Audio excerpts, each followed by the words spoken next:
Moving on now, in the latest bid to find a political solution to the war in Syria, Russia and the US are to chair a meeting of the International Syria Support Group in New York.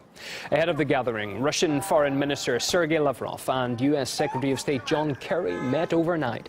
Cameras spotted Mr. Lavrov entering a New York hotel for talks with his American counterpart.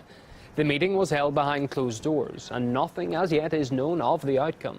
US-Russia cooperation in Syria has been in the spotlight all week, culminating in a heated exchange between diplomats at a UN Security Council meeting. Ilya Petrenko takes up the story now.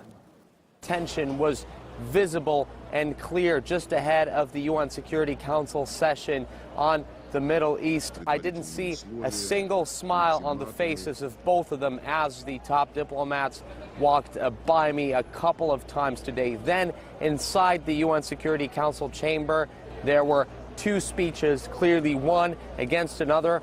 It was Sergey Lavrov speaking first, and then John Kerry took the floor.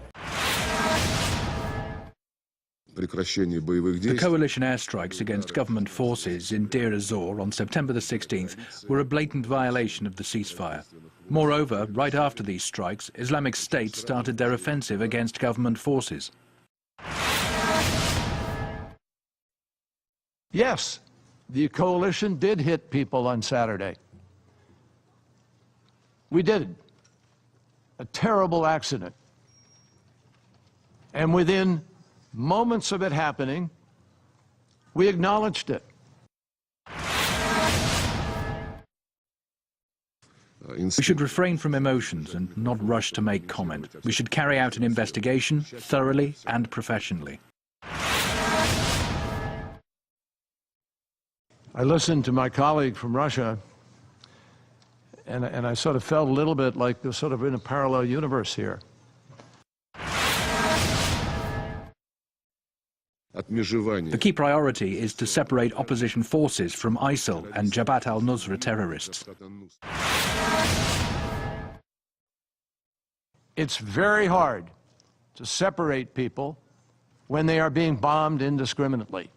So they're talking of living in completely separate realities. Well, that is nothing new when Washington is talking to Moscow. But I have to point out that when on Tuesday we heard John Kerry and also UN Special Envoy on Syria speak about the ceasefire, they said that it is still not dead despite being in great jeopardy. Well, to try and make sure that this jeopardy doesn't lead to a complete collapse of the truce, Sergey Lavrov is going to meet again one-on-one John Kerry tomorrow. Then also the International Syria Support Group is going to convene in New York once again on Friday. So let's see what comes out of these meetings.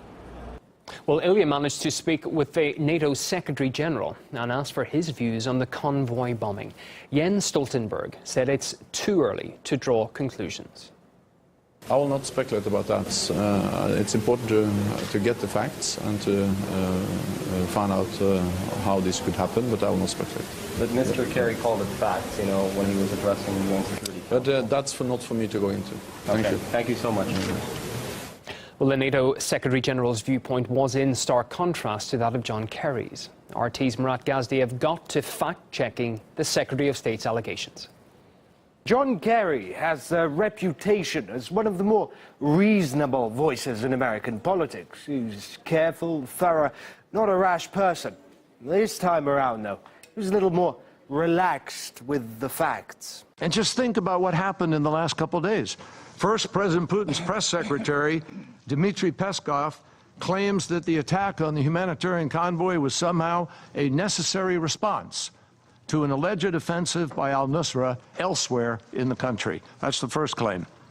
No, that's the first lie. In fact, we have the actual quote from President Vladimir Putin's spokesperson, and it says, "I don't think it's right to make any unfounded statements about this attack, and that the military's collecting the details." But John Kerry didn't stop there.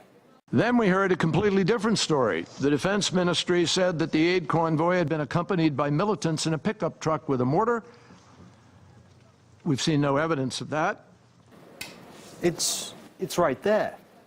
It's been there for 24 hours ever since the Russian Ministry of Defense released the video. That is a militant truck towing a howitzer. We don't know who the truck belongs to, whether it's al-Nusra or Washington's preferred rebels. They're very friendly in Aleppo. Nevertheless, Mr. Kerry was on a roll. Then the defense ministry switched completely. And it denied Russia's involvement. It said, according to spokesman Igor Konashenkov, I quote, neither Russian nor Syria conducted airstrikes on the UN humanitarian convoy in the southwestern outskirts of Aleppo. That's a quote. That's what you call a straw man argument. No, they didn't switch because they never said that it was Russian jets who carried out this attack. In fact, the Russians said their jets had nothing to do with this attack from the onset. They later added that neither did Syrian jets. More than that, the Russian Defense Ministry released information that at the time of the attack, in the skies over Aleppo at a 3-kilometer altitude, was an American Predator drone. Washington denies that that drone was ever over Aleppo. And that Predator drone carries Hellfire missiles, which has been used for targeted assassinations. It's been deployed by the US in Afghanistan, Pakistan, Iraq, and now in Syria. One expert we spoke to said that unfounded allegations from US officials are complicating the peace process in Syria. Here's former US intelligence officer Elizabeth Murray. What we have really on the ground is chaos, and we need to get the parties back together to talk so that the people in Syria can have their life back again. So really, again, I mean, this more than any other time is the time for diplomacy and not for ill-considered statements. And I would urge my compatriots, my policymakers to really keep that in mind, because this is not a game. Well, Russia's defense ministry has announced plans to send an aircraft carrier to the eastern Mediterranean.